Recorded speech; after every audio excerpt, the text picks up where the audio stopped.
성경 말씀은 신약 성경 로마서 15장 17절부터 20절 말씀까지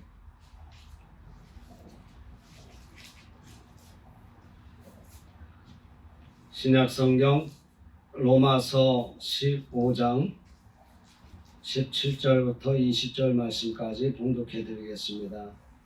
그러므로 내가 그리스도 예수 안에서 하나님의 일에 대하여 자랑하는 것이 있거니와 그리스도께서 이방인들을 순종하게 하기 위하여 나를 통하여 역사하신 것 외에는 내가 감히 말하지 아니하노라. 그 일은 말과 행위로 표적과 기사의 능력으로 성령의 능력으로 이루어졌으며 그리하여 내가 예루살렘으로부터 두루 행하여 일루리곤까지 그리스도의 복음을 편만하게 전하였노라. 또 내가 그리스도의 이름을 부르는 곳에는 복음을 전하지 않기를 힘썼노니 이는 남의 터 위에 건축하지 아니하려 함이라. 아멘.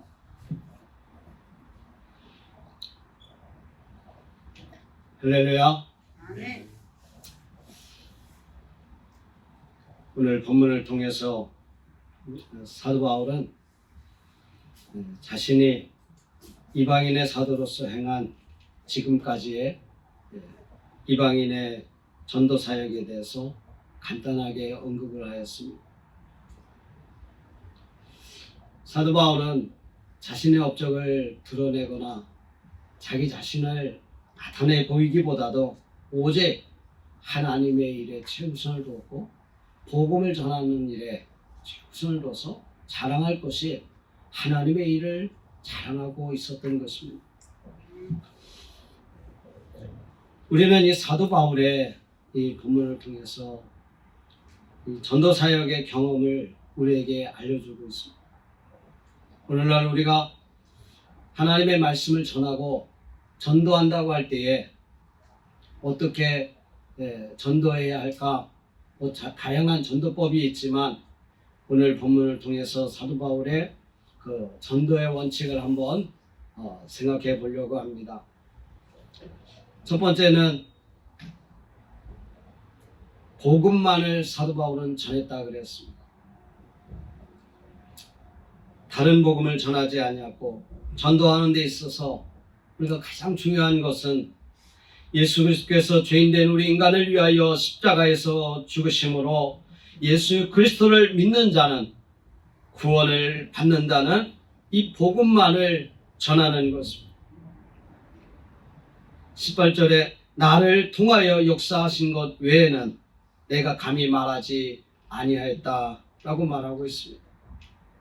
바울은 복음 외에 다른 것은 말하지 아니했다는 것입니다. 17절 하반절에 보면 하나님의 일에 대하여 자랑할 것이 있거니와 하나님의 복음 외에는 오직 복음만을 자랑하고 복음만을 전한 사도 바울이었습니다.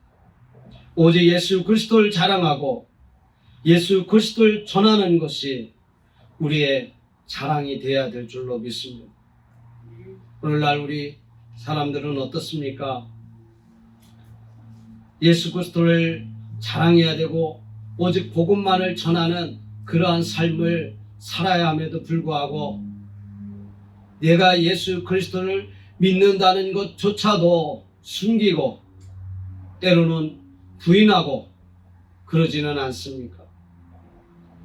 내가 어느 집단에서 어느 곳에서든지 예수를 믿는다고 우리의 신앙을 밝힐 수 있어야 되는데 밝히지 못하고 복음을 전해야 되는데 복음을 전하지 못하고 자랑하지 못하고 오히려 숨기고는 있지 않습니까? 왜 그럴까요? 자신에 대한 믿음의 확신이 없어서 그런 것 아닐까 생각합니다. 내가 믿는다는 것을 통해서 다른 사람들에게 또는 어떤 조직에서 불이익을 당할까봐 믿는다는 것을 숨기고 자신의 신앙을 숨기는 그러한 삶을 살고 있지는 않습니다. 성경에서 베드로가 대표적인 신뢰로 든다면 예수님을 대제사장과 많은 사람들이 신문하고 할 때 어린 여종을 통해서 베드로는 예수님의 예언의 말씀대로 3번 부인합니다. 더 부인과 더불어서 오히려 저주까지 하면서 예수님을 부인하였습니다.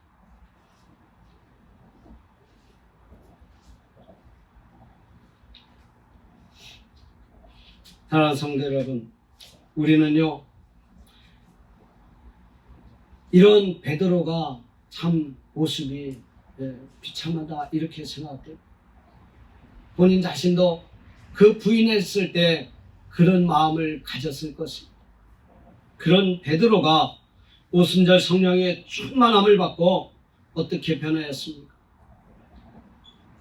사도행전 2장 36절에 보면 모든 사람이 듣도록 큰 소리로 너희가 십자가에 못 박은 이 예수를 하나님이 주와 그리스도가 되게 하셨느니라고 담대하게 외치는 사람으로 변하였습니다.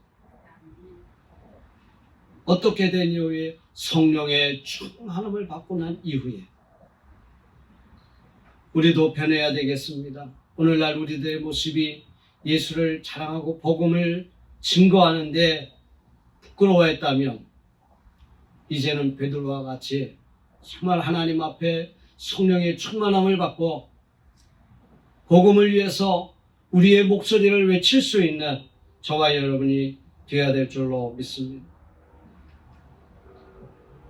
사도 바울은 로마서 1장 16절에 내가 복음을 부끄러워하지 아니하노니 이 복음은 모든 믿는 자에게 구원을 주시는 하나님의 능력이 됩니다 라고 외쳤습니다.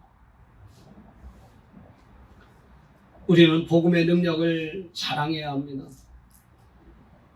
복음만 전하면 하나님의 능력이 나타납니다. 믿습니까? 나를 전하고 내 말을 할 때에는 내 의가 나타날 때에는 능력이 안 나타나지만 복음만 전하면 능력이 나타납니다. 전도가 왜 안 될까요? 복음만 전하시면 능력이 나타납니다. 전도가 될 줄로 믿습니다. 두 번째 전도의 원칙은 불신자에게 복음을 전하는 것입니다. 누구에게 전하는 것이라고요? 불신자에게 복음을 전하는 것입니다. 때로 어떤 이들은 이미 교회에 출석하고 있는 이 성도를 전도의 대상으로 삼고 자기 교회로 이끌어 드리려고 하는 그러한 사람들이 있습니다. 바울 당시에도 이런 사람들이 있었던 것 같습니다. 20절 말씀 보면 내가 그리스도의 이름을 부르는 곳에는 복음을 전하지 않기를 힘썼노니 남의 터 위에 건축하지 아니하려 함이라 라고 말하고 있지 않습니까? 그리스도의 이름을 부르는 곳에 복음을 전하지 않기를 힘썼다 말하고 있습니다. 바꿔서 말하면 그리스도의 이름을 부르는 곳에는 복음을 전하기가 쉽다는 것입니다. 남의 교회 다니는 분들을 데리고 오는 것이 쉽지 안 믿는 불신한 영혼들 하나님 앞에 인도하는 것이 얼마나 어렵습니까? 자기 교회 전도 축제 하는데 사람들을 채워야 하니까 믿는 사람들에게 부탁을 합니다. 오늘 우리 교회 한 번만 와주세요. 이것은 결코 전도가 아닙니다. 주님이 원하셨던 방법이 아닙니다. 오늘 사도 바울이 우리에게 말하고 있는 방법이 아닙니다. 그리스도의 이름을 부르는 곳에는 복음을 전하지 아니했다고 그랬습니다. 이미 교회에 다니고 출석하고 있는 사람들에게 왜 자기 교회로 오라고 합니까? 주님의 마음이 아니고 주님의 방법이 아니고 바울이 우리에게 오늘날 하고자 하는 말이 아니라는 것입니다. 오늘날 죽어가는 영혼을 바라보면서 가슴 아프게 우셨던 그리스도의 마음, 우리 주님의 마음, 바울의 마음을 잃어버려서는 안 될 줄로 믿습니다. 우리는 다시금 우리 주님과 바울의 마음을 회복해야 합니다. 전도의 원칙은 복음은 불신자에게 전해야 한다는 것입니다. 믿습니까?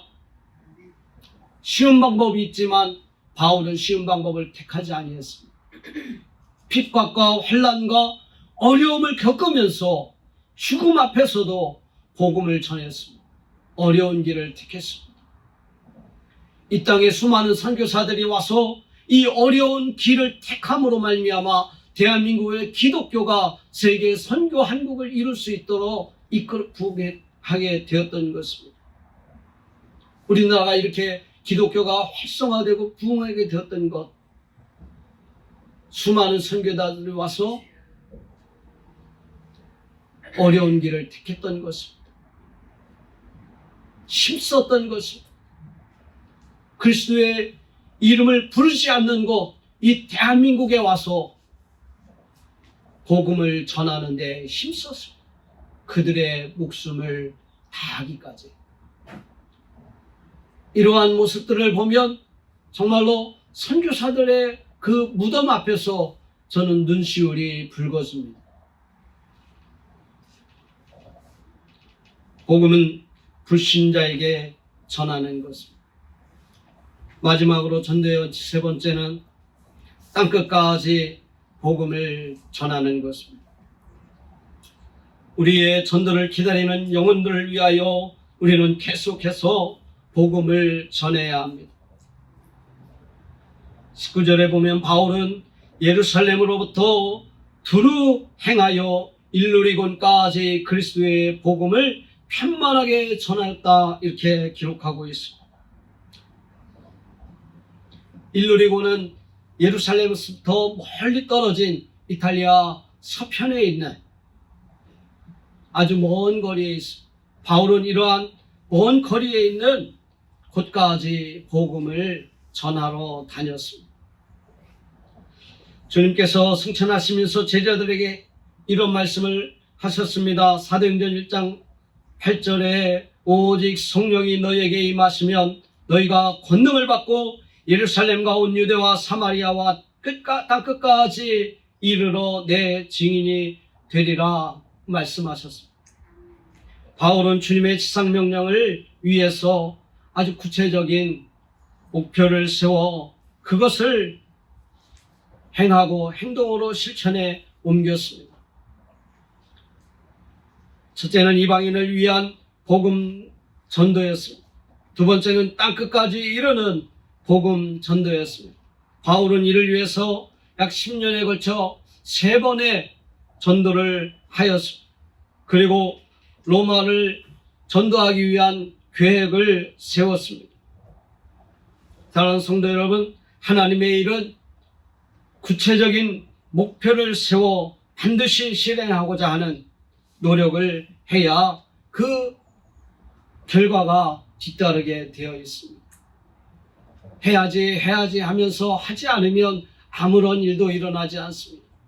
그러나 주님의 명령을 따라서 순종하고 따르고 행동으로 옮기면 하나님의 역사가 그 뒤에 나타날 줄로 믿습니다. 저와 여러분들이 하나님의 일을 위해서 구체적인 목표를 세우고 또 실행에 옮겨야 하겠습니다.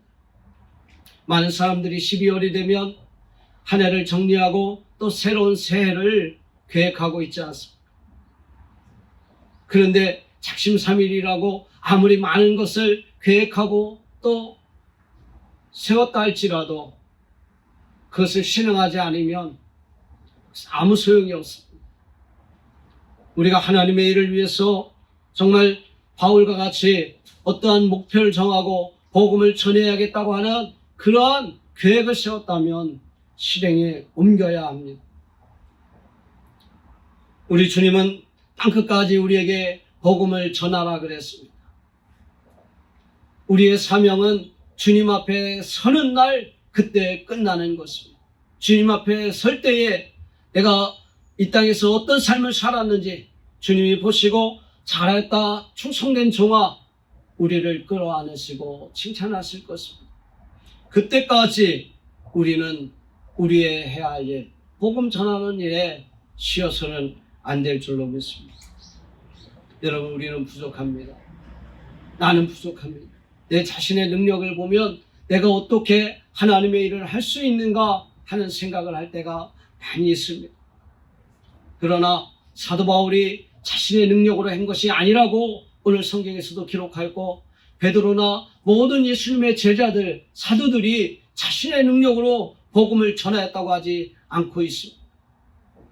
우리는 항상 하나님이 우리와 함께 하시고, 베드로에게 성령이 충만하였을 때 그가 담대하게 위협을 무릅쓰고 복음을 외칠 수 있었던 것처럼 우리도 성령이 임하면 땅끝까지 복음을 전하는 귀한 사역을 감당할 수 있습니다.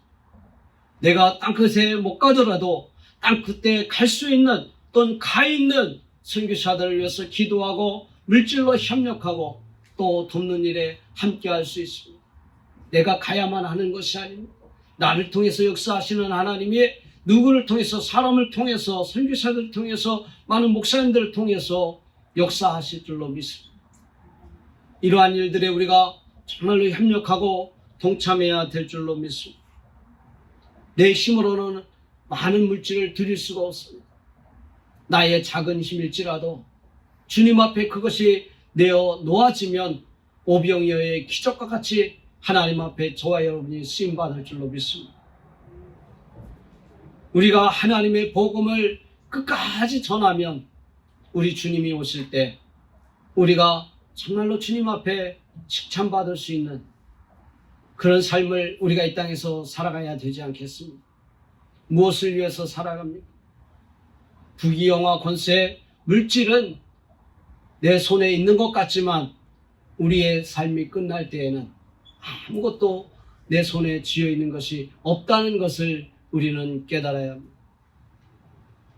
바울은 오늘 본문을 통해서 우리에게 전도의 원칙과 같은 교훈을 하고 있습니다. 예수 믿는 사람들에게 남의 터 위에 그리스도의 이름을 부르는 곳에는 복음을 전하지 아니했다 그랬습니다. 또한 그리스도의 복음을 계속해서 우리가 전할 수 있어야만 합니다. 중단돼서는 안 되는 것입니다.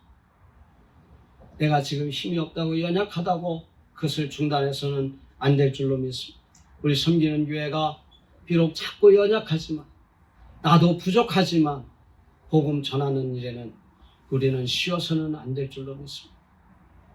우리가 나를 통해서 역사하시는 하나님, 내 작은 것 하나님 앞에 드릴 때에 그것이 비록 보리떡 5개, 물고기 2마리, 어린아이의 도시락과 같은 것일지라도 드려지면 귀하게 쓰임받는 것처럼 우리의 작은 힘이 주님 앞에 귀하게 쓰임받을 줄로 믿습니다. 기도하겠습니다.